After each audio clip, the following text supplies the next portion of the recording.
કુરુક્ષેત્રનું યુદ્ધ પૂરું થયું, લોહીની નદીઓ સુકાઈ ગઈ, પણ ઇતિહાસના પાનામાં એક અધૂરી ગાથા રહી ગઈ. એ ગાથા હતી ગુરુ દ્રોણના પુત્ર અશ્વત્થામાની. કહેવાય છે કે યુદ્ધની એ છેલ્લી રાત્રે જ્યારે અશ્વત્થામાએ પાંડવોના પુત્રનો વધ કર્યો ત્યારે તેના કપાળ પર તેજસ્વી મણિ કાઢી લેવામાં આવી. ભગવાન શ્રી કૃષ્ણએ તેને શ્રાપ આપ્યો, જા તું પૃથ્વી પર ભટકતો રહીશ, તારા ઘા ક્યારેય નહીં રૂજાય, તારું લોહી ક્યારેય નહીં સુકાય અને તું મૃત્યુ માટે ઝંખતો રહીશ, પણ તને મૃત્યુ નહીં મળે. વિચારો તો ખરા, 5000 વર્ષથી કોઈ વ્યક્તિ દરરોજ આ પીડા સહન કરી રહી, તો તેની માનસિક સ્થિતિ કેવી હશે?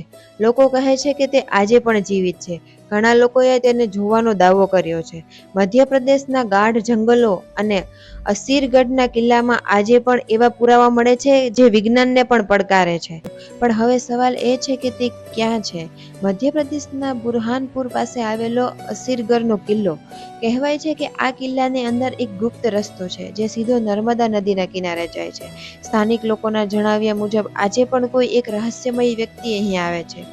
સ્થાનિક ગ્રામ્યજનોનો દાવો છે કે દર વર્ષે અજાણ્યા સમયે આ કિલ્લાના શિવ મંદિરમાં તાજા ફૂલો અને અર્પણ કરેલું લોહી જોવા મળે છે. હવે પ્રશ્ન એ થાય છે કે આટલી ઊંચાઈ પર કોઈ માણસ વગર પહોંચે છે કેવી રીતે? શું આ માત્ર એક અંધશ્રદ્ધા છે? ના, કારણ કે જ્યારે પણ કોઈ વ્યક્તિ તે દિશામાં જવાનો પ્રયત્ન કરે છે ત્યારે તેને એક અગમ્ય ડરનો સામનો કરવો પડે છે. કેટલાક સાહસી લોકોએ રાત્રે કિલ્લાની અંદર જઈને તપાસ કરવાનો પ્રયાસ કર્યો હતો, પણ જે અનુભવો તેમણે વર્ણવ્યા તે સાંભળીને રૂવાડા ઊભા થઈ જાય.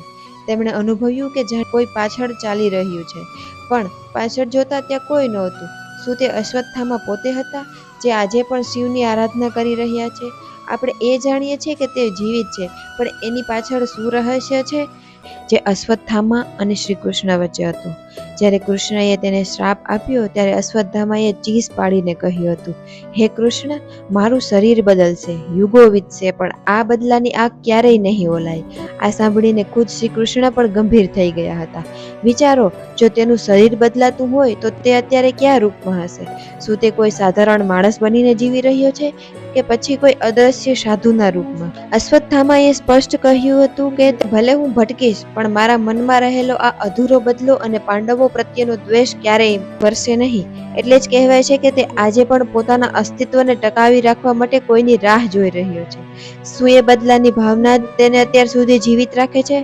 શું કોઈ મનુષ્ય માત્ર નફરતના જોરે 5000 વર્ષ સુધી જીવી શકે? આ માત્ર વાર્તા નથી, પણ એક ભયાનક સત્ય છે કે જેની સામે વિજ્ઞાન પણ લાચાર છે.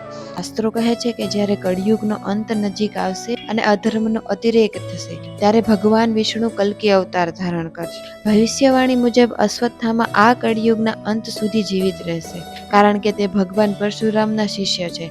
જ્યારે કલ્કી અવતાર અધર્મનો નાશ કરવા આવશે ત્યારે અશ્વત્થામા તે યુદ્ધમાં એક સાક્ષી બનશે અને એ જ ક્ષણે તેના કપાળનો ઘા રૂજાશે અને તેને તેના પાપમાંથી અને બદલાની એ અગ્નિમાંથી મુક્તિ મળશે.